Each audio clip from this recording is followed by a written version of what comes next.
Abarera, Legos, Ram, Ori, Banish, C10, Demonio, Dinaja, Abarera, Legos, Ram, Ori, Banish, C10, Demonio, Dinaja, Abarera, Legos, Ram, Ori, Banish, C10, Demonio, Dinaja, Abarera, Legos, Ram, Ori, Banish, C10, Demonio, Dinaja, Abarera, Legos, Ram, Ori, Banish, C10, Demonio, Dinaja, Abarera, Legos, Ram, Ori, Banish, C10, Demonio, Dinaja, Abarera, Legos, Ram, Ori, Banish, C10, Demonio, Dinaja, Abarera, Legos, Ram, Ori, Banish, C10, Demonio, Dinaja, Abarera, Legos, Ram, Ori, Banish, C10, Demonio, Dinaja, Abarera, Legos, Ram, Ori, Banish, C10, Demonio. Hello, hello, hello. Welcome everyone to Apocrypha. I hope everyone is doing well. Woot to the woot, y'all. And I can't see us on What stream about for some reason. us? What What about all and about? there's no video. Hold on a second. Uh-oh. Uh-oh. Technical difficulties. This is how you know it's live. Ben, look at him. This dog Right. is like a deer, chihuahua, Oh, there it is. There it is. kangaroo back. looking thing. Pay attention to the chat Whoa. in case anybody's so crazy. So I'll put it right up there. You're welcome. I made it bigger for your ancient eyes. That's why it's not working. Okay, that makes sense. There we go. Oh, a favorite slasher. I know he's probably asking you, but we definitely have favorite slashers. I think mine is, well, it's not a slasher, but Nightmare on Elm Street is my favorite horror movie. My favorite slasher has to be, what's the one that we watched recently?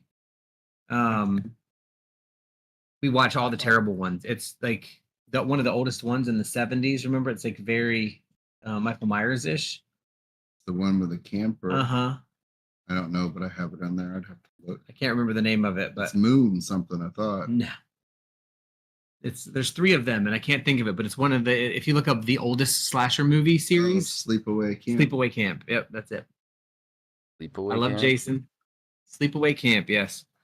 And the only reason we even watched it is because I looked up movies that show full male frontal nudity, and there's like a half a second penis at the end of it, and it's just normal. So I was disappointed. Well, It's really I mean, a trans. there Yeah, you it was go. actually. No, I think my favorite slasher is gonna has been and always will be The Nightmare on Elm Street. I said the same thing, but I don't know if I consider that a slasher. What would you call it? Where are they slashing? I mean, mean, he's- Freddy it's slashes like- a lot of people. That's what Yeah, I was but thinking. I just consider it so much more of a like a mental fuck thing, you know. I mean, it But definitely yes. has those elements to it. That's for damn sure. It is my Um, favorite horror movie. Period. Yeah, I mean, I guess, yeah. I mean, I can see that. I mean, I mean, the he thing has the is like, slasher fingers. I get it. well, the thing is like one of the things that I liked about the new one, right, is, and I know this is going to be kind of weird, but so one of the things that they ignored in like the original movies, so Freddy Krueger was just like a child murderer in the original films, but there are certain aspects that like in the later movies that you're kind of like, did he just kill the kids? Like, is that all he did? And then Mhm. like in the remake, Product of the time it came out, right? yeah, exactly. You know, and then like, you know, in the remake that they did, which was like kind of like the first three movies, like sloshed together, you know, they really kind of dived into the other side of it, which I think just makes his character that much more fucking terrifying. For sure. You know, I loved Freddy. Like it was when I was a kid and watched him. Like I remember, I got in trouble because I was done wetting the bed by that time in my life. But I wet the bed that night because I was afraid Freddy was going to come get me, and I wouldn't go to the bathroom. Mhm. Fuck that. Yeah, no. I mean, I think Freddy Krueger definitely fucked up more than a couple childhoods. Oh yeah, I was forbade to watch it, and I watched it anyway. Halloween was my favorite. Most scary, freaking the original, the first and second one. Man, that like I couldn't sleep watching that You know, movie. Not the third one. No, not the third one. You know, the Halloween and Friday the 13th, they're good movies. They really are. But I don't know. I think maybe Friday the 13th did a little bit better than Halloween did. Like as far as like the spiritual aspect of why these motherfuckers keep coming back. Like Halloween, they never Oh, yeah. explained why Michael Myers keeps coming back. Motherfucker just keeps coming back. You know? Was there? Accurate. Agreed. You know, That's a good point. but at least like in Friday the 13th and Nightmare on Elm Street, they kind of talked about it a little bit. So technically Freddy Krueger's a dream demon, right? So there's Right. one of the movies, I can't remember which one, when they were burning down his shed, there was a spirit that came to him while it was burning down Yep. and asked him if he wanted to keep doing what he was doing, and they made him a demon. Like, so he's not just Freddy Krueger's not just a spirit, he is a demonic entity. I remember that. Yeah, and What's the With- third or fourth one? with Jason, that was kind of, there was kind of like him coming back all the time was kind of explained in Jason Goes to Hell. Oh yeah. Yeah. So that was kind of like, that kind of explained why Jason kept coming back. Michael Myers, nobody ever explained why that motherfucker just keeps coming back. He's just fucking there, you know. I mean, Rob Zombie what's got your- into it a little bit. He got into it That a was- little bit. I liked those. A lot of people didn't. I loved him. I thought they were loved him. freaking phenomenal. Yeah. But apparently there was Um, some type of power to the mask because, like, I remember when they went into the mental institution to try to interview Michael Myers, and they had the original mask with them, and everybody in the mental ward started freaking the fuck out, and the dogs as well, because the mask was there. And like the closer that mask got into proximity to Michael Myers, the worse they got. So he got into kind of explaining it, but never fully did. What's your favorite Elm Street? Ooh, honestly, I'm gonna have to say the second one. And the second one because it has my favorite scene out of all the Nightmare on Elm Street movies, where he blows off that gas barbecue and there's just like this giant flame behind him, and then he kind of opens his arms and he goes, "You're all my children now." And I fucking love Is that the scene. Is the second one which is the one that has all the tongues holding the guy in the bed with the nurse? No, that that in would the be the second one? third one. Or That's the the third third? one. Yeah, the second one was Yeah. he lived inside this kid, and then he would come out like through the kid. Yeah. Oh yeah, that one's creepy as fuck. Mine is Dream Warriors. Yeah, that'd be the third one. That's the mental institution one. Yeah, I can't get over the where the guy's walking in the hall Yeah, and that's jumps fucking out. creepy. No, my favorite part is when he grabs that chick out of the TV and he's like, "Suck the prime time, bitch!" And they fucking shoves her in the That was TV. fun. Hey, Tree Sap, Maeve, and Disciple. That is hilarious. That was a good way to start the show, I think. Ooh, Right. yeah. Makes me want to watch a movie. Texas Chainsaw, yes. Texas Chainsaw. That's a good one. That's a good one. You like the remake? Yes and no. It Is that with depends on Jessica which Biel in remake. it? Because It should they're just all be a they're all different movie. remakes. You know what I mean? Technically, yeah. Like, Like, if you're it was talking 78. about, like, I think the- it was 78. Yeah, if Like you're the talking about original. like the original 70s one, I mean, it was all right. You know, it was weird for the time period, but you know, I think the other ones kind of like each time it's reiterated itself, it's modernized what's considered creepy. I think the one, oh, I can't remember that chick's name. But the one where they picked this chick up off of the road and she's just like, "You're all gonna die," because they're going the wrong way, and then she shoots herself in the head. Great soundtrack, by the way, on that. But Ooh. I think the reason I like that is because the house where Leatherface lives and the family and all that, it's very Silent Hillish. Like it's got a Silent Hill kind of vibe to it, and I kind of dig that. Ugh. Dude, I love Silent Hill too. So Ooh, we should do one show just random dedicated to all of the horror movies and stuff we've watched. I could fill a whole couple hours up with that. oh yeah, definitely. That'd be fun. A fun little break, palette cleanser thing. Horror. Yeah, I agree. I Yeah. agree. I think it'd be a fun thing to kind of talk about. Hills Have Eyes. Yeah, that's a good one. Mhm. Yeah. So, all right. There's so So many. The before old we- one. The old one.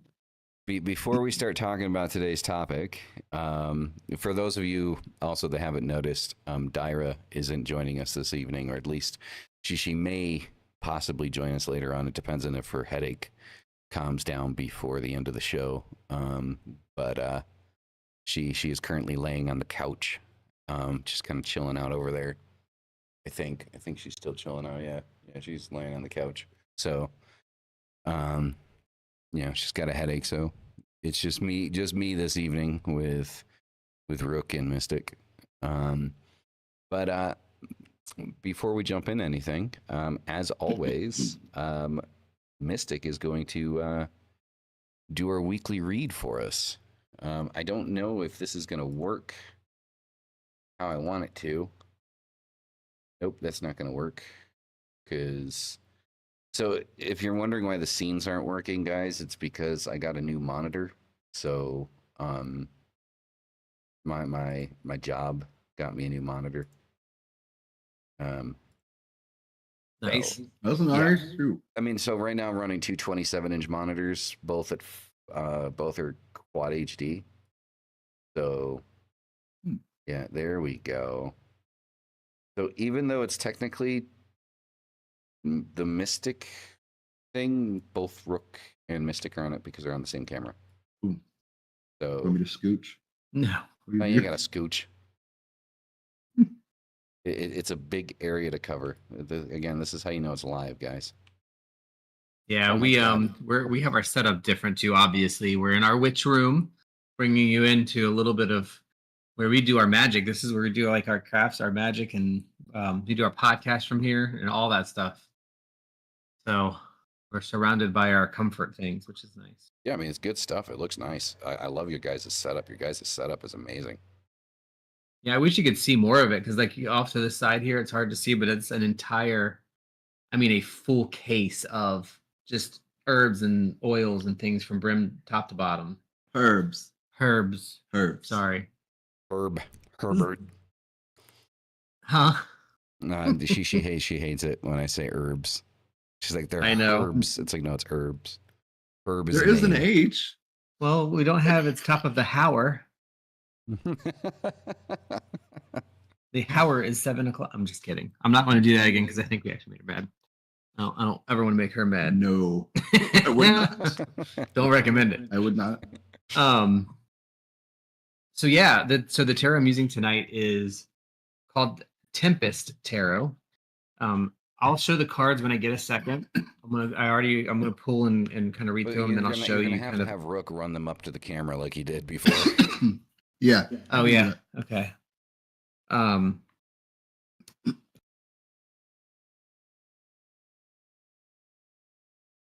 Sure that's not loose. Something was loose here. So yeah, it's the Tempest Tarot. I actually got the deck for him, and then I got a second one because I liked it so much. Here's the box. And then the second deck that I got was missing the king, so I had to take it back and get another copy. It is a reversible deck. Pretty basic. Obviously, it's water oriented. Tempest being the storm, generally an offshore storm, your hurricanes and stuff. It's a very nautical themed. Cards normal stock, nothing excitingly special. The imagery is relatively basic. And I'm going to give you a random card, Rook, just so you can show the back. No, I don't think that's going to change anything. Let's see. Yeah, no, see, it looks fine. So that's the back of the card. It's reversible. These are bordered cards, which the borders are very thin, so I'm okay with that. I'm not a huge fan of borders. But let's get down to our read and see what's happening right now. So our first card, 7 of Cups. In this card, what you're looking at is you're going to see what looks like a bunch of like cups. They're what do you call the big cups? Like what we have up there that have the big handle, the beer stein, like a beer stein. And each of these steins are floating with a different image in them. And you'll see there's an image of a lady, there's ice, there's palm trees, there's gold, there's an octopus in one of them, a kraken, we're going to say. The sun is actually in the one in the middle. There's a mermaid in one. And one of the things that the 7 of Cups generally tells us is that we're in the middle of a lot of hard emotional work right now. So the things that we've been doing and that have been taking our time and energy are heavy. A lot of things to think about, a lot of things that are giving us the feels of, oh my God, I'm exhausted. I don't know about you guys, but I'm exhausted this last 2 weeks. I just have been exhausted. I feel okay. Like I'm not depressed, not sad, but just exhausted. And there's a lot of emotions. So the 7 of Cups is that card saying, hey, you've got them. You have to work through them, but those emotions are there. And they're heavy. And there's a lot to think about. There's 7 of those cups, and each one of those cups holds your emotion. I don't know if you've ever heard the metaphor of, my bucket has to have something in it, because if I'm giving too much away to other people and my bucket's empty, then I have nothing left for myself. So 7 of Cups is that reminder of there's all these buckets and these things that you're juggling. You've got to make sure that you keep your emotional bucket at least something in it so that you have something left for yourself. So make sure that you're doing that. Make sure that you're doing self-care. Make sure that you're holding on to things for yourself. Doesn't mean don't help others or don't give away some of your emotional to others. Give them your emotions, give them your feelings, but don't give them all away, because you need some for yourself so that you can sit and just be. One of the things that I found really interesting in this last week, this is not new to me, but this last week it's come up a lot, which is the sound of silence. I'm not talking about like shows or songs or anything. I'm talking about the actual sound of when there is nothing going on. When I'm in our Zen room, which is dead quiet, and nothing is happening, and I am in silence, I hear noise. I don't know how to explain it, but there's a sound there, and it is so comforting. It's almost like a ringing, but there's nothing there, but my body's making a sound because it's supposed to hear something. I don't know, but that sound is there, and that sound is like for me is recharging. So just remember, you got to recharge yourself. You got to hold something for yourself because our next card is death. Yep, death has come up quite a bit. We're doing a Seers Guild, and we've been talking about looking up and going into details on some of the cards. I think Rook is looking at death. I'm looking at temperance actually, but the death card, just at face value, isn't death or dying. It is the end of something so that you can go into the next thing. It's a weathering of a storm, and if you use the Seven of Cups, it's talking about weathering the emotions and making it through so that you can get to the next level and come out and see the sunny days and the calm waters and make it to your destination. The cool thing about death in this Tempest card is the key that comes to my head, because all the cards have a key, right, that work for me. This one is you will make it to your destination, but you will not be the same at the destination as you were when you started. So if you started your ship back in the day, remember when you didn't have the motors, you had just the sails. It took 3 months to get from one point A to point B. You had to have everything on that ship that you need, and you do. But you weathered the storm. You engaged with people emotionally, physically. You made it across. You went through storms. You did all these things, but you made it to your destination, and you are different when you get there. So keep that in mind. So far, we're talking about a lot of heavy stuff, heavy emotions, weathering the storm, death. Death is a very watery card for me, and it leads right into the Queen of Cups. Super cool about ending on the Queen of Cups means, A, we are going to make our destination. Super cool there, right? I'm happy about it. We're getting there. We've weathered the storm. We've made the change. We've kept some for ourselves, and we're going to end up on top of that. The outcome of all this is comfort. It is joy. It is satiety. I don't even know if that's a word, but the feeling of being satisfied. So keep working on the things that you're working on. Don't give away all of your emotions. Let yourself transform and know that you'll make it to your destination. And when you get there, you're going to be a lot better for it. So I would say from an energy perspective, we're going through that transition right now. So feel the heaviness of it, allow it to process, but you got to let it go. Shed it off, like somebody said earlier, Tree Sap, I think. Just shed it off. And what's going to be left behind is your Queen of Cups. So you'll be good. You'll have this positive new way of thinking related to your system. Rock on. That's the Tempest Tarot. I kind of like the artwork. I do too. And you know what's neat about it is it's very minimal, but it says a lot in just a little bit. Mm-hmm. Yeah. It's very neat. I'm excited about it. I didn't think I'd like it as much because I'm not a big fan either of if there's the Four of Cups, there's 4 cups and that's it, that kind of style. But these have that plus some imagery to it that's really cool. Right. And I have another really exciting tarot deck coming soon.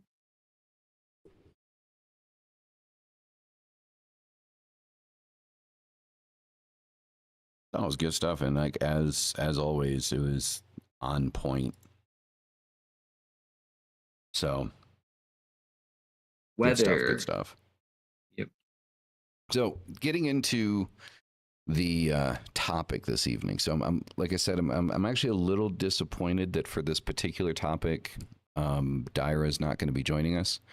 I do hope that at some point she's able to come on in, but I mean, I know that like her headaches have a habit of turning into migraines, and so like having the light on her, the way the lights have to be here in front of the computer for you guys to see me, it's probably not going to be good for her. So, but the reason I'm disappointed she's not going to be here is because we're specifically talking about, so the title of the show is Digital Daemons, right? Or Daemons, which is, we're talking about the occult of the internet age.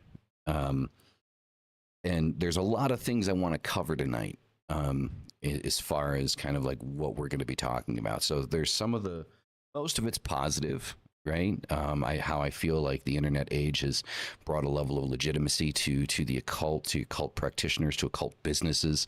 That it's allowed us to connect to each other in such a widespread way that we probably would have never been able to connect to each other, previously. But with all good things, there also comes the negatives, and unfortunately, my beautiful, fiance, Dyra, has had to suffer a lot of the negativity that comes along with the occult internet age, the fetishizing of female occultists, the endless dick pics, unsolicited. I might add, the comments, there's a lot of negativity that comes with it, and I do specifically point out on the side of female occultists, male occultists. I think there's a certain level of negativity that us as male occultists we run into as well. I mean, for some reason, most people don't want to take a male occultist seriously unless they look like fucking Dracula for some reason. So, the fact that it's gone beyond putting the imagery out there has brought about this ideal that it's not a legitimate ritual unless like you have a full-on setup with statues and candles and stones and herbs laying all over the place, which isn't. I'm feeling very judged. Well, I mean, Kidding. It's not a bad thing to have it, but the problem is for those funny. that don't have it, I think it's you don't need any of this it. idea that you need to have it in order to be a legitimate occultist. Yep. And so true. I just like them because they're shiny and pretty. Right, exactly. Right. I mean, there's some, obviously, like with everything positive, there comes negatives, and I want to talk about all of it tonight. So before we get into the negatives, let's do something that we normally don't do, and let's talk about the positives. Right? Ooh, I'll do that. So I think the biggest positive aspect of the digital era for occultism is the fact that we're able to connect with like-minded people more easily. Case in point, right? The three people sitting on your screen right now. Well, I mean, the four people that would normally be sitting on your screen right now. I mean, I'm like the whole reason I met Dyro is because of this show, right? Like, was because of internet occultism. So there's definitely something to be said about being able to connect to people worldwide that share your views and your ideals. I honestly, I don't know. If it wasn't for the online occult community, I don't know where the hell I would be right now or what I would be doing right now, to be completely honest. What about you guys? It's very much the same. Like for me, it's like when I think of it, just on the staying on top of communication, one of the things that I've learned the most or enjoyed the most is I love reading, but I have to have a conversation about what I've read or what I'm learning or what I'm doing, or it just doesn't stick. I don't feel it. I don't do well with integrating it into what I do. So I remember like looking on Witchbox and God, just struggling to find anybody. Oh yeah. And that is so much easier now. I like right now in my Discord. As a matter of fact, I'm just going to open it up real quick. I'm not going to share it, obvious reasons. The Fellowship of Fire and Ice. Okay, that's Ryan. I forget his last name, but he's the has the Fire and Ice group, which is a Norse pagan group. And they talk in there constantly. He's written 2 books. They're amazing if you like the Norse theology and mythology, I should say. But super cool there, right? Like, and in my Discord, random Discord, skipping over all the weird random ones. I've got occultists in there, right? From us. I've got Black Witch Diary in here. I can tap into some of that. I've got our Cups group. I've got the Keith, which is our inner circle of group around here. The Pagan Project. It's just never ending. The amount of I forgot the dude, the Luciferian Project, the Luciferian group. I sometimes log into that and just read stuff out of it if I'm searching for something. Like it's amazing. Oh, Jeremy. Yeah, Jeremy Jeremy Crow. Crow. Yeah, it's really. I Um, like reading his. point being, the amount of connections I have made now, if I would have been able to do this when I was 13, which is when I really first started being in Wicca, oh my God, would it have been different? Um, just amazing the amount of communication we're able to integrate now. And I mean, that is also the negative side, which we'll talk about that on a separate note, right? Yep. But communication is a huge thing. I've been dabbling in talking about in reading about, I should say, techno paganism or the tech witch, stuff, because there was one guy I was getting pretty involved with for a while. Read his book, really thought highly of it, and then his reaction to me being near a computer doing witch work on it was really quite weird. Really? So that kind of stalled that out. But I mean, he's got a huge group in North Carolina, I think, and they do the Gala Witchcraft. Oh, I was interested in that a little bit. I remember I talked to him on the phone a few times, and I was like, "That's not for me." Casey. But Casey Giovinco, yeah. But anyway, point being, unlimited amounts of connections, and you can choose which ones to connect with, which is a blessing and a curse. Mm-hmm. I mean, I think going into the communication thing is also like just the exchange of information, right? Yeah. Like, most books that you would go to a bookstore and buy, you can either, some of them, the more popular ones, you can easily download them in PDF format online. And if you're, a bit of an internet sleuth like myself, you can find some of the more obscure stuff. And really connect and learn about, some other paths that might have otherwise been very, tight knit and difficult to kind of infiltrate and get information on. One of the ones that, I think, this isn't a positive group by any means. And if you're not aware of who they are, don't look them out, because they are dangerous people. And they're not meant to be dealt with directly. I wouldn't suggest it, but I have a lot of the internal documentation from the Order of Nine Angles, which is really hard to get hold of. Like, unless you are an actual member of the organization, like, getting a hold of this stuff is, not easy.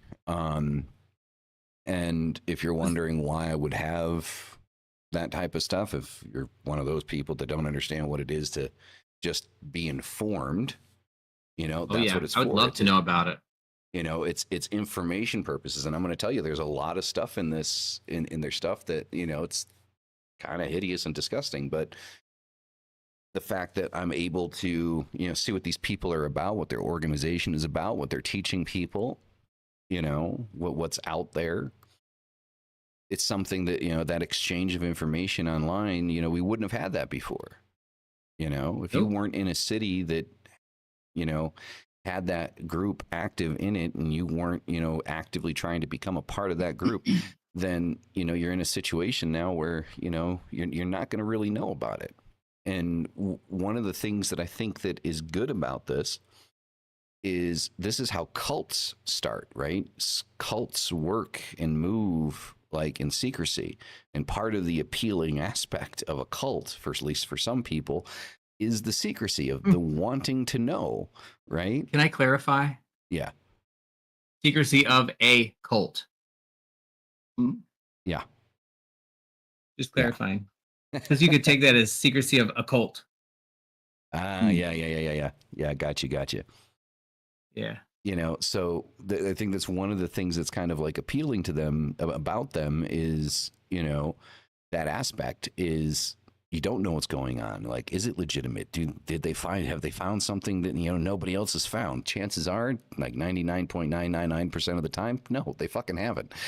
But, that open exchange of information, allows us, to learn about these groups and organizations and people you know, before we kind of make the decision, say, okay, I might want to get involved in this, then you can kind of look and say, no, I don't want to get involved in this. You know, I'm glad I read that little snippet PDF that I found online first, you know? Yeah, a lot of the things that I've had really good information on have been obscure random people who just wanted to put their stuff out there, even if nobody ever saw it. I know it's a little different than the O9A because they want to be known for the not being able to access their stuff. Yep. Like that's part of their thing. But just having access to information and seeing what other people are thinking, even if it's completely against what you think, like it's important to focus that. I found a group that I thought was really good, really neat group. I read some of their stuff, talked to the guy, and he's like, "Yeah, dude, this is really cool. You interested?" I said, "No, this is not for me." He's like, "Okay, well, we have a resource list. If you want to read about stuff that we do, you can certainly do that." I remember that little books. Uh-huh. Is that the one? There were little books, and it was Yeah. pretty. I was like, I'm not. Come to the end of it, I don't have the same belief system. It won't work for me, but I'd love to know more about it. Reading all the Temple of Set books, like the actual books, that was a chore. But going online, being able to read that, and let's face it, books are part of technology, right? Books are part of the whole process. I know we're not talking about electronic, but it was a form of a typewriter. Well, I mean, it's still technology. Technology is tools that make life easier, right? That fill a need, not just electronics. So, yeah, 100%. Leave the cat and I alone. think another aspect to look at this, as I mentioned in the beginning, is how I feel. I feel like the internet age has brought a certain level of legitimacy to occultism, because if you think back, if you're old enough to remember this, like most of us back in like the 90s, right, when we thought of divination, there was one name that popped in our heads anytime somebody would talk about tarot cards or fortune telling, and it was Miss Cleo. I have her tarot deck. Have I ever used it on the show? No, you haven't. I don't think you have. Show some picture. Oh yeah, I have it. So Call me for your free reading. Yeah, right. So and That that's number's one of still those around. things right there, right? Is like that's what we would think of when we thought of, like, at least when our parents thought of the occult, they thought of Miss Cleo, right? Or like murderous satanic groups. That was like the ideal back in the 80s and 90s. You get into the early 2000s and so on and so forth, and now we realize that it's brought a certain level of legitimacy to the occult. Like people understand it's not some woman with a Jamaican accent asking you to call her for $7.99 a minute. Yeah, she's expensive. Actually, I think at her peak, wasn't it something crazy like $15 a minute or Mhm. some shit? It was. It was like $14.99. I can tell you, like, I know because I got in trouble because I called it once. the memories I have of Miss Cleo, like, I'm not kidding. It also involved Dionne Warwick, but at like 2 or 3 when I was a kid, I had real bad insomnia. Like 8, 9 years old, up until 3, 4 in the morning, like just watching and hearing that commercial. I don't know. That's all I remember. I never called it though. I never What'd called you it ask? either. How bad am I gonna get my ass beat for calling this number? Was she right? I don't even remember what I called. I think I hung up like after like a minute because I knew I would get in trouble. Right? Then the phone bill came in that month. Mm-hmm. Who the fuck called Miss Cleo? Oh yeah. That's hilarious. Oh shit. Now I know another weird thing about you. So for never have I ever stories. Mm-hmm. True. Never have I ever been a miss. Never mind. I won't say it. Yeah, to be Sorry. fair, the thing is like, I mean, for me, I'll speak to myself. I don't know about other people, but like my exposure to the occult was, oh my God, it was so limited. It was just, like TV shows and movies and shit, and you got like these little snippets of stuff that like, you know, felt real to you. Like, I mean, I remember the first time I watched The Craft, right? Like, I thought I found Yeah. like a video instruction guide on I can't, you know, do Light this as a feather, shit. stiff as a board. Light as a feather, stiff as a board. Right? Exactly. I'm with you. Same. Um, I was lucky because we had a local girl that like was really into Wicca, and everybody at school hated her, so I was her friend. Because that was the crowd I rolled with. yeah. So yeah. Yeah, no, it's like, you know, I mean, it's same with me. Like, I mean, I rolled with the people that, you know, wore black and listened to heavy metal or goth and stuff like that. I mean, those are the people that I hung out with. And inevitably, you know, the way that always worked is for some reason every time, you know, you found somebody that dressed in black back in the 90s, you know, 99% of the time they were either a Satanist or a Wiccan, you know.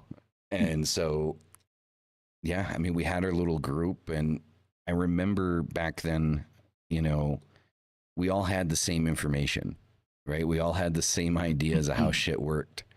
And so like we would read each other's books and stuff like that. Like, I don't know if you guys remember like those catalogs, like you'd find like this little piece of paper inside of a magazine and you could order like 10 books for a penny. Yes. Yes. So I did that. Like I found as many of those as I can, put as many different names on them as possible, and had them all sent to my address, like with just like 40 books on witchcraft, you know. And inevitably they send you one that you never asked for, like some type of like, you know, like saucy love novel or something. They're like instead of the book you ordered, just kind of like, okay. Yeah, did that and shit. I did that a lot of times with CDs too. Yes. Oh, we all did. Columbia. Yeah, BHG. BHG records. Oh, BHG. Yeah, I forgot about that. Right, order all the music. Pulled little you stamps want, off never and pay pasted them on the like, card. Yeah. What was Like, it like for a penny or something?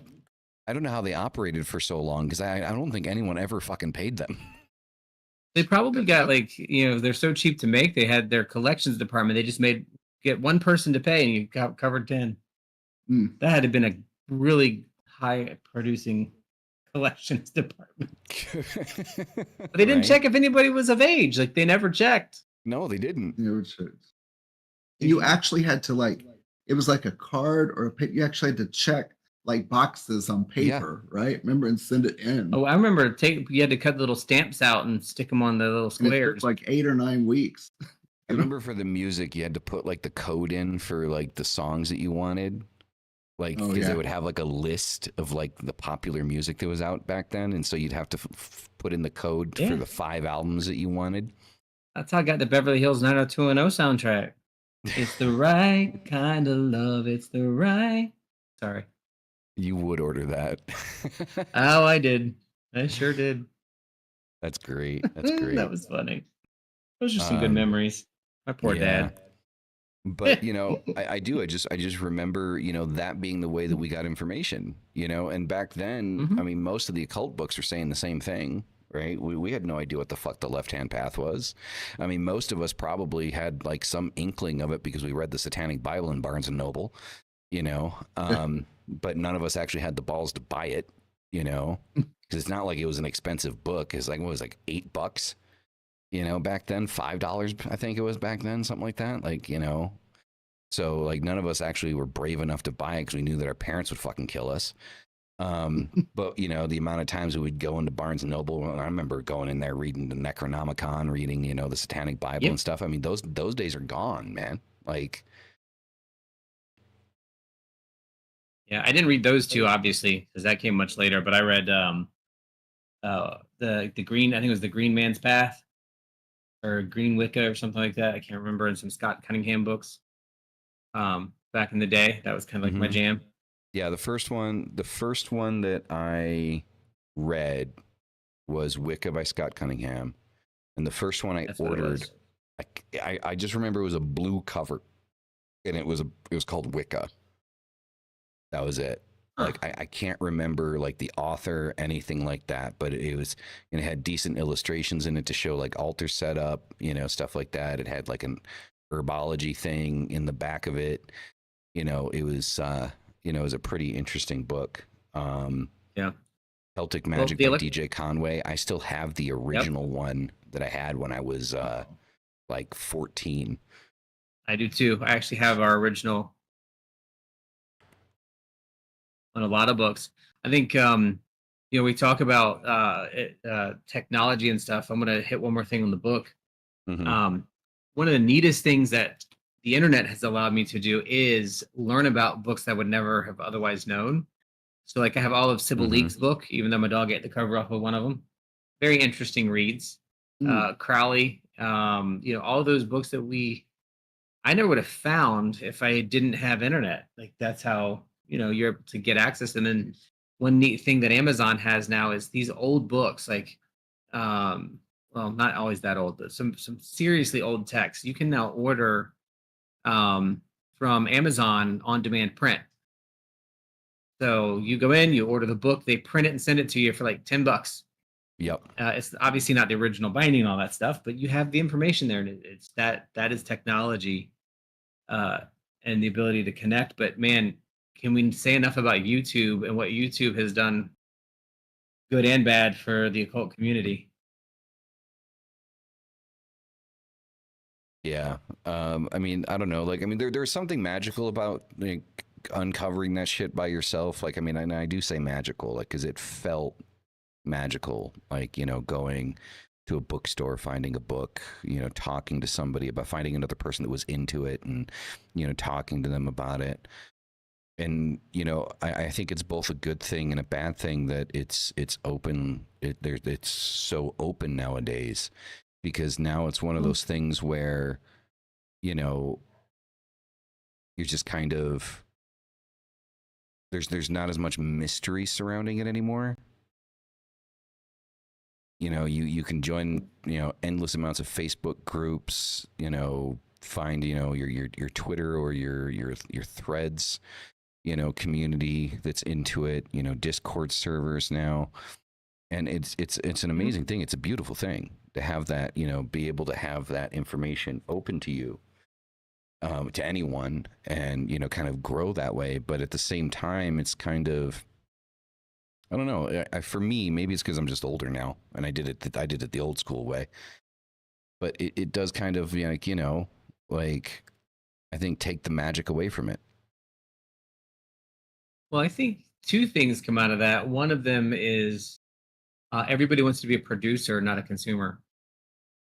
And maybe not everybody, but a lot of people. That was one of the reasons why we stopped our show and then restarted it, because it became a chore of like, we're giving information to people. I'm like, that's not my style. Like, I am a consumer, like being a consumer. I don't mind being a beginner at things, and I want to learn from other people, and that's one thing. But you turn that into just a platform for expressing your ideas is awesome.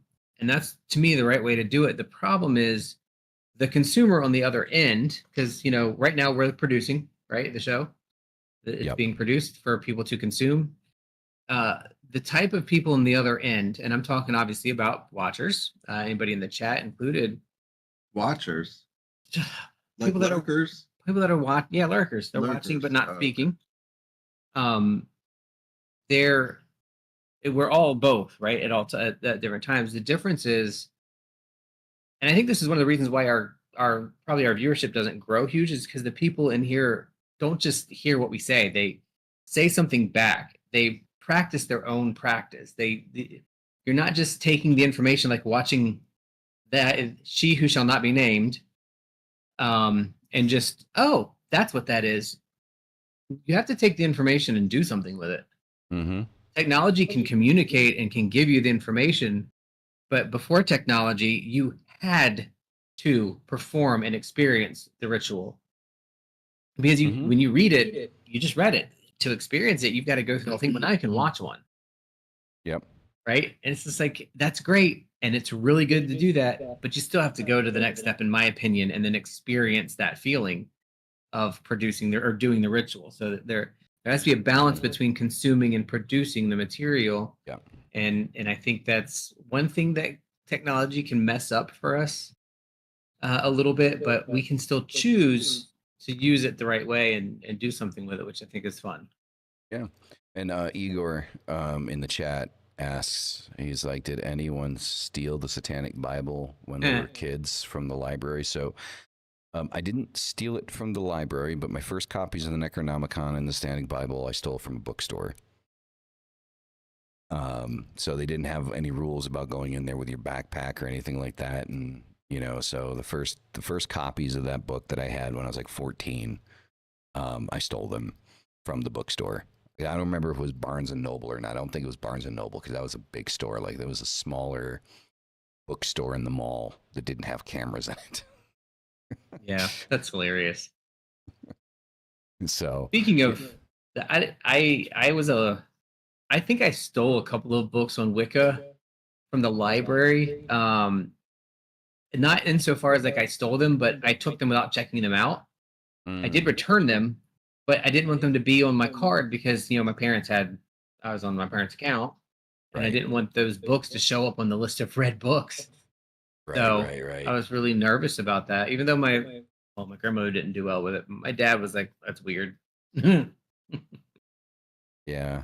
So no, I mean, I remember. I mean, I had to move in secrecy with that stuff. I remember most of my books were under my mattress. Man, I remember my friend, who I was really the one person I practiced with the most. She was all that. We were in the woods. We were lighting the incense and doing all the things. Mm-hmm. And her parents just completely okay with it, and really encouraged her to do it. And I'm like, wow, what is this? Right. Of course, her dad was a psychiatrist and her mom was a nurse. They just kind of had this, you got to do your thing and figure it out for yourself. And they were just amazing. Never said enough to them either. They even let me live with them when I got kicked out for a little while in their dining room, which is where I lived when I graduated high school, by the way.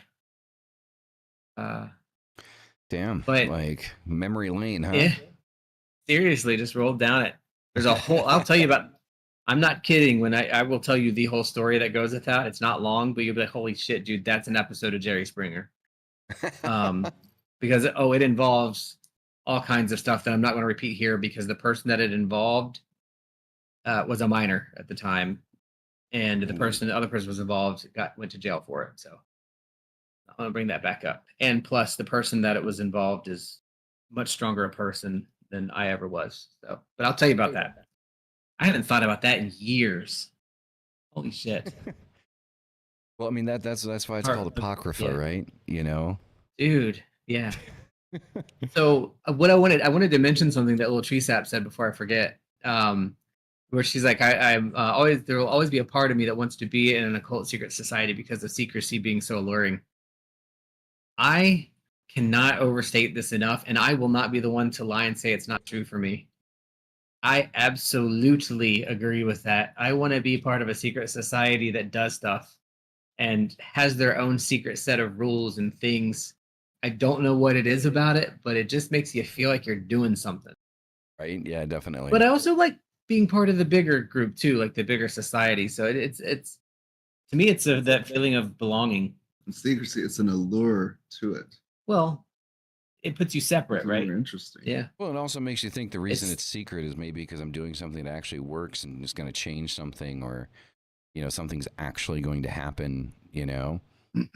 So, you know, there's definitely, you know, that part of it. I mean, I'm right there. Like, I mean, if I had the opportunity to join a secret society, you know, I don't know. I mean, I might actually have to jump on that shit. Like, you know, we got to make one. Let's do it. Right.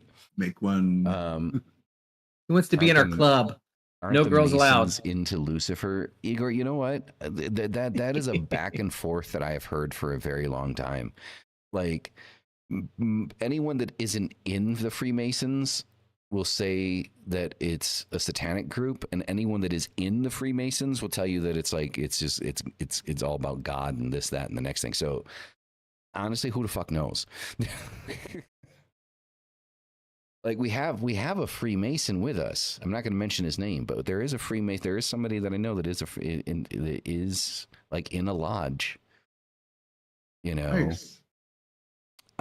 in the chat. We know a couple people, not in the chat, but we know a couple people locally that are. They don't talk about it, but you know that they're in it. Mm-hmm. Which you is know, good. so like it's kind of like an up in the air kind of thing. Like it's just like I said, if you're not in it, people say they're into Lucifer and Satanism and stuff like that, and if you're in it, they completely deny it. So who knows? Join a chapter and find out and tell us. So, but Well, then if I tell you, I'd have to kill you. yeah, exactly, right? But another thing, so getting further into this, so another aspect that I kind of want to talk about before we start getting into the negative stuff, right? And something that I've been seeing more and more of. So, for the reference that I'm going to give here, I really hope some of you in the chat are in anime, because if you're not in the anime and nobody gets this reference, oh, it's going to suck. So I'm not really in anime. But there is one that I was introduced to like back when I was like 16, 17, called Serial Experiments Lane, right? Or people just call it Lane. And the whole premise of the show is Lane apparently is a living, breathing program designed to connect the wired, which is the word that they use for the internet in the show, to basically connect the wired to the real world. And apparently there's a god that exists in the wired that wants to get out, right? And he's hacking into people's shit, and basically there's like, it's very heavy on the teen suicide, so you know, I guess bear that in mind.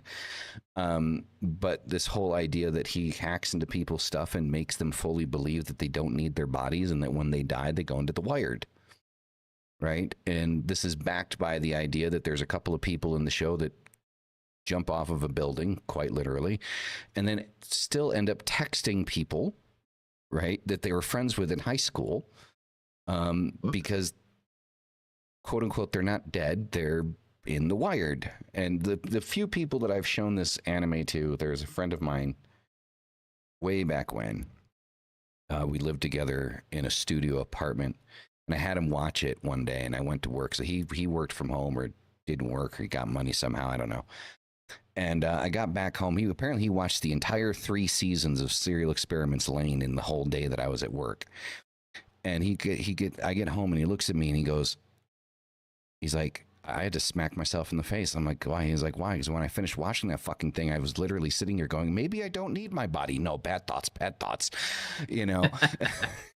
And so, I love shows like that. Right? So it's one of those things, yes, it's a cartoon and shit, but it explains it so fucking well in the show that there's a part of you in the back of your mind that says, no, if I die, I'm just going to go into the internet. Cyberpunk 2077. Right? Now, the whole reason of me bringing this up is people that actually view the internet as a new space to actually perform ritual, not ritual in front of the altar, but like their phone, their laptop, their computer, that is their altar, right? So they use the internet as a spiritual plane, like almost like a mirror of the astral, right? A thought realm made visible. You know, so there's like the visible content, which is like the surface level. There's the code and infrastructure, which would be like the underworld, you know, and the psychic energy that exists there. Like, so it becomes its own egregore, right? Social media platforms are like kind of like temples or ritual spaces, you know, each with their own entities and rules and sacrifices and things like that, right? And as weird as that sounds, it kind of makes sense. You know, it's a whole new breed of witchcraft. It's cyber witchcraft. Techno-pagan. Exactly, right? Now, me personally, like, I mean, give me like the old school, you know, candles, incense, you know what I mean? Stuff like that. The first rule, you don't talk about Fight Club. Right? The first rule of Fight Dude, Club we're is you doing don't this talk about thing. Fight Club. We're doing this thing. All right. It's And so it's like kind of we like have it. breathed it out. So the idea here that I want to talk about though is what happens when millions of people obsess over the same thing, right? Isn't it kind of like a form of worship? Like, what do you guys think? I don't know that I can see it as a type of worship. For sure. The thing that comes to my mind is the whole the series of planes of existence where, when a human has a thought, Huh? the thought organizes the elemental energy into a form, a thought form. That thought form has its own energy, but it dissipates. But the more people think about that form, the form begins to feed itself over and over again, and it becomes powerful until it exists and it manifests here, and it part of creation. Right. And the I can't remember all the plane names, like I can't even remember the comic plane and the astral plane and all that stuff.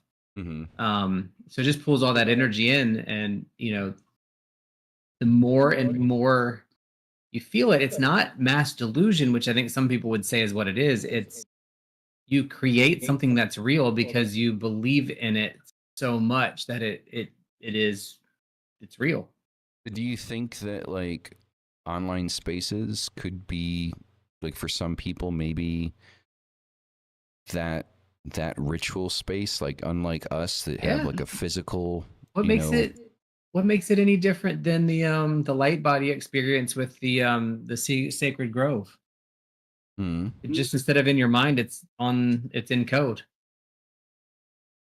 I think it's good. I could and go ahead. valid, but I think there's certain things like for me, I feel more in person.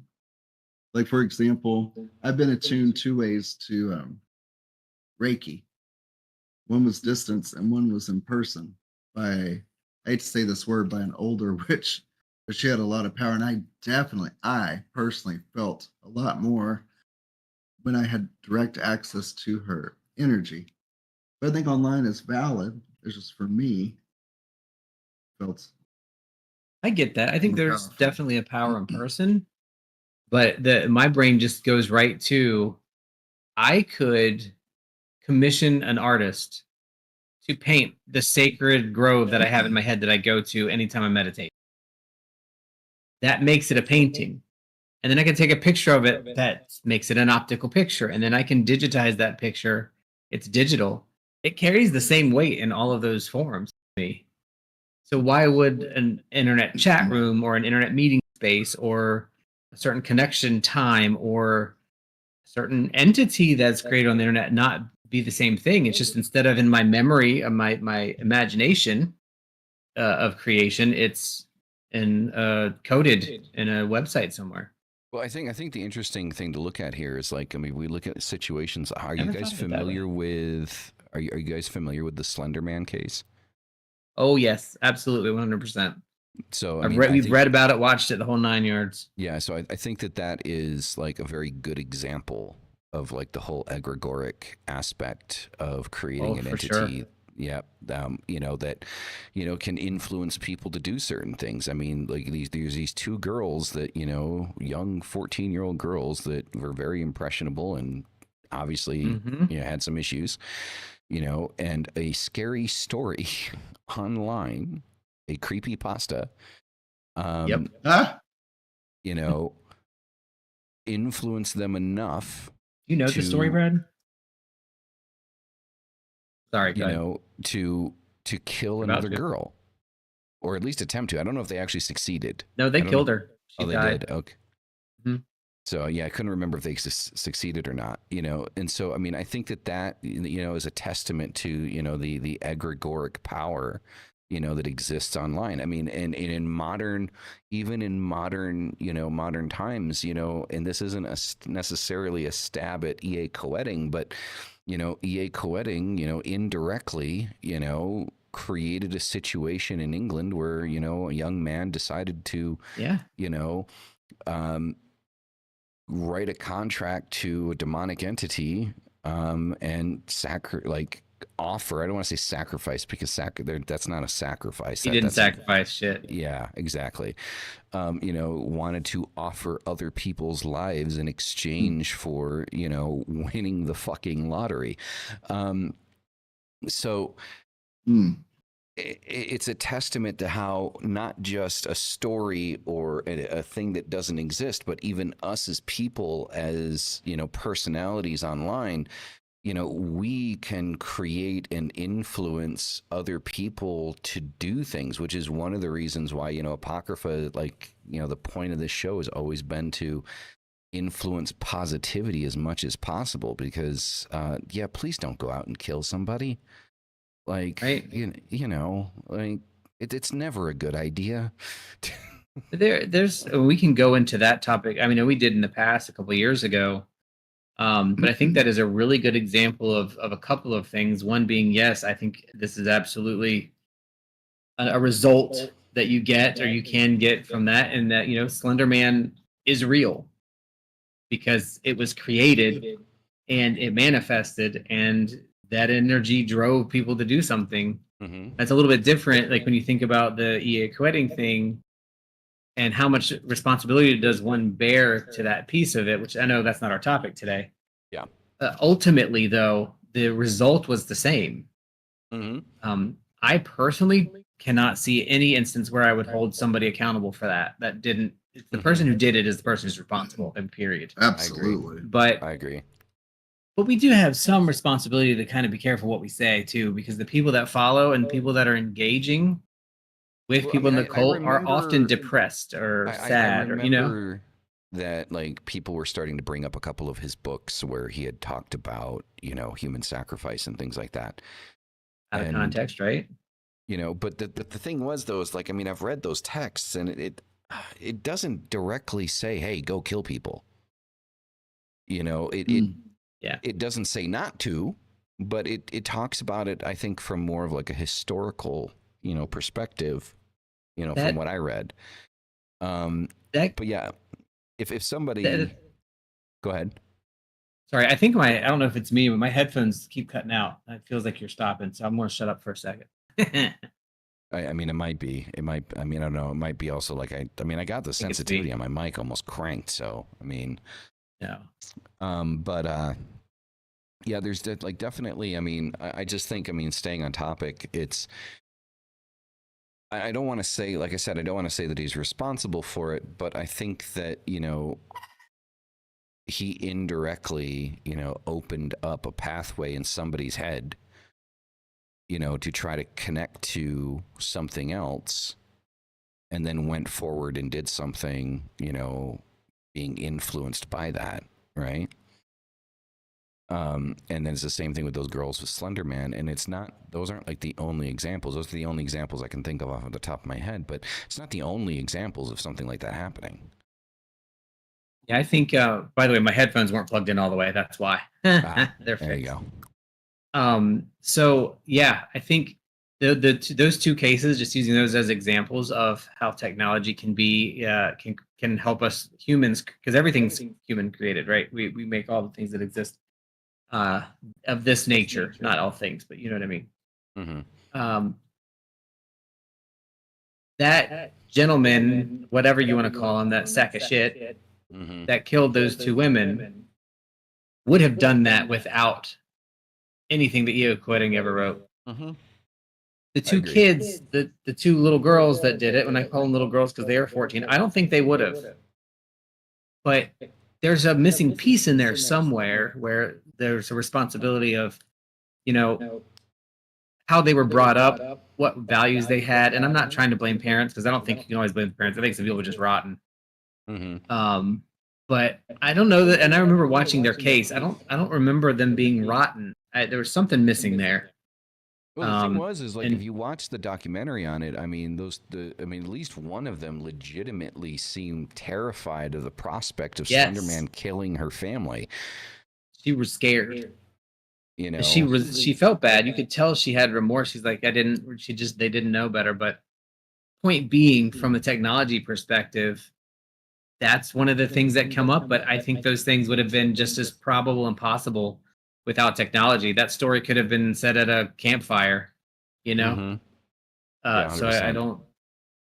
don't know 100% if I don't know. I see the internet and like all things that are web space. I kind of see it as our lives encoded.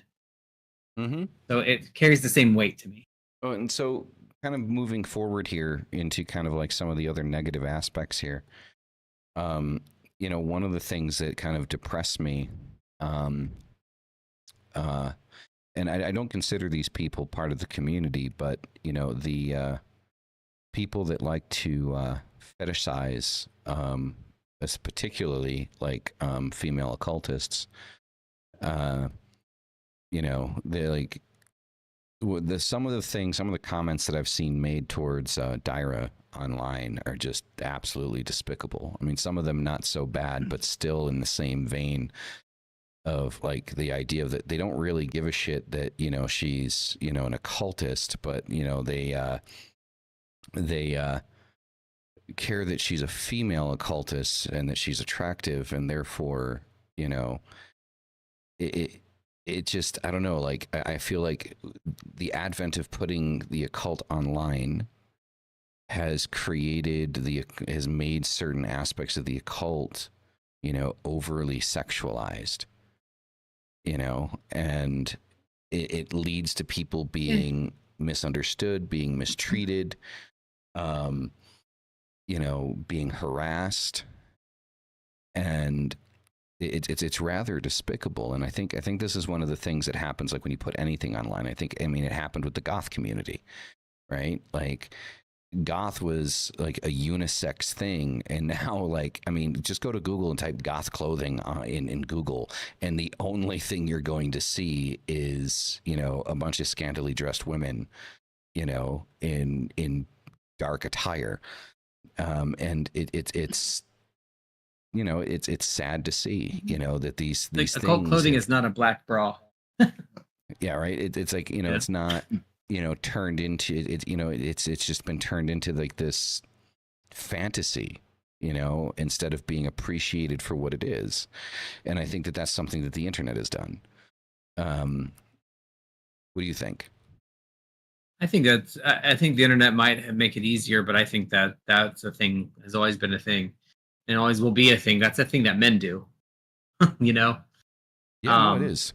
Just it's just a thing, but it's also a product of the time we live in. I don't know how to say it without being offensive. We are in a sexually liberated way. Women should be allowed to, and men, anybody should be allowed to express themselves any way they want to. Men have a much harder time controlling how they respond to visual stimulation, and they have not figured out, I think, as a entity that you can't respond to that. That's not appropriate. That you're not inviting them to respond that way. Correct. So this is not an invitation. But I mean, it makes me think of like catcalling from the construction workers. I mean, that's still a thing, right? Internet didn't do that. Right. It's just a continuation of, to me, it's just a continuation of what's already happening. It just accelerates it. The internet accelerates everything. But I think the first thing I thought of when you mentioned this topic was, what's her name? Elvira. Yeah. Right. And Elvira has every right to have positioned herself the way she did. Although I think that helps sexualize a lot of, occultism, even though that wasn't the intent, because, she's more of a horror thing. Yeah. Horror. But they should be everybody should be allowed to express themselves sexually without somebody else feeling that it is an invitation for them to respond. So if person A wants to wear lingerie, and let's face it, like the occult culture isn't a bunch of prudent people. They're very outspoken, I'm going to live my life the way I fucking live it. Open. I've found occult people, and they're not always open with occultism, but as people are much more open with their thoughts and their ideas and themselves, and they're less ashamed All those are great things to be. The problem is when a person, mostly men, take that as an invitation to do or treat you however you want to be treated. And that will never stop. Oh no, I completely agree. But here's the thing though. It's like the thing, like if you look at like Dyra as an example here, and I hate, I mean, she's laying on the couch, but I hate talking about her like she's not here. But she doesn't do that though. Like, I mean, she doesn't, dress in a provocative way. I mean, she wears fucking turtlenecks and shit. I mean, sometimes there maybe a low cut top, but she got a message, and I actually called this person out on my stories and stuff on Instagram. I don't know if you saw it, but so somebody had sent her a message saying that he started following her because she turned him on and went into explicit detail how he would pleasure himself looking at her content, and then after the fact realized that she was actually a knowledgeable occultist. That's a predator. That has nothing to do with occultism. And then was wondering, like, and then started saying, well, I might actually buy some of your courses. And I'm like, that pissed me off. That's dirty. Yeah, that pissed me off. To know, like, I mean, she was pissed, but I think she calmed herself down because, like, I think I was pissed enough for the both of us. Like, it's just like, I mean, that's just predatory behavior, right? But I mean, think about like librarians, anime, all of those things are highly sexualized, and we'll have a difficult time telling the two apart. Yeah. No person should have to go through that and being treated that way, whether they're part of it or not. And let's say and I know you know this, and I'm preaching to the choir now 100%, but let's say she got on the show every day, and I hope she laughs in the background about this, wearing panties and a bra, and that's it. We know what would happen, but that still doesn't mean that it's right or that should be allowed. Mm-hmm. No, people have got to control themselves. You know what I mean? That's the problem. No, I definitely agree. I mean, I just find it irritated me so much, and it's not. I mean, I think there's a part of it, obviously, because she's my partner, but then there's like the other part of it's just wrong. Yeah. Like, I mean, it makes me feel bad that they have to deal with it. Right, and then that person, like, I apparently found out that same person was actually following me as well, so they were well aware that she's in a relationship, because they were also following me on Instagram. And so I took it upon myself to message them, and then they begged me for forgiveness, citing that their family, their parents had just gone through a divorce and that they were fucked up on boundaries or something. And I'm like, right, you have a fake Instagram account. It's obviously fake, to do this. To exhibit this type of behavior, and then you have the audacity to turn around and ask me for forgiveness? Go fuck yourself. Yeah. So I've learned nobody ever deserves forgiveness. You can give it if you want to, but those situations, there's nothing to forgive or not forgive. It's like, that's just not in my realm. Bye. You know what I mean? Yeah, no, I mean, I inevitably obviously ended up blocking the individual, but, I said my piece and then blocked them. But it's just, and obviously that's not like the worst thing that she's ever gotten. I mean, there are worse things in the past, but it shocks me because the thing is it has never occurred to me. It has never been a thought in my mind to send someone online, anyone, a message like that. It's a lot easier to do behind a screen. That's one of the reasons why I like being on video when I'm talking to people, even in Discord. I don't ever want anybody to feel like they have to, but I always do, because I want people to see that there's a person on the other end of this. And I'll get mad. We have arguments and fights, and we'll say stuff that we don't like. There's a couple people who have said stuff that they don't even know it, but they've been banned from being on our Discord, that when they get in, I just kick them out, because of racist things that they've said. Right. But it all comes down to people are horrible sometimes, and they're totally screwed up, but also the internet gives them that ability to create that fantasy and not have any repercussions with it. Yeah, and that's the worst part about it, right? Is like there's no way there's no way to Nothing. hold them accountable for it. Nope. All you can do is look. You got to go figure your shit out, but I'm not going to give you a platform to do it. That's it. That's the only recourse you have. And that's the seedy part of the internet. But it's also the seedy part of the world, right? Mm-hmm. So Yeah, no, definitely. everything that we do in our imagination and in the internet and anywhere else is all of mirror of the real world of us as a human condition. Mm-hmm. No, completely. In my opinion. No, definitely. Anyway, I think on that note, what I am going to say, so it doesn't end on a completely negative note, as I do think that the advent of the internet and internet occultism, whether that be literal or figurative, figurative being like if you use it for the exchange of information and communication, or literal in the sense that maybe you do use the internet as a temple of sorts. And if you are someone, here's another thing: if you're watching this and you are someone that does use the internet as a sort of temple for your work, I would be very interested to hear more about how that works for you and how you go about it, like bypassing the whole idea of having an altar set up and the physical tools. So please leave a comment at the bottom of this if you are someone that is like that. I would be very interested in having that conversation. But I do believe that the internet has helped the occult in an infinite number of ways, particularly in the sense of legitimizing the practice. The amount of people that exist that offer occult services is staggering. And it is something that, to a certain degree, yes, it's a saturated market, but something I'm happy to see.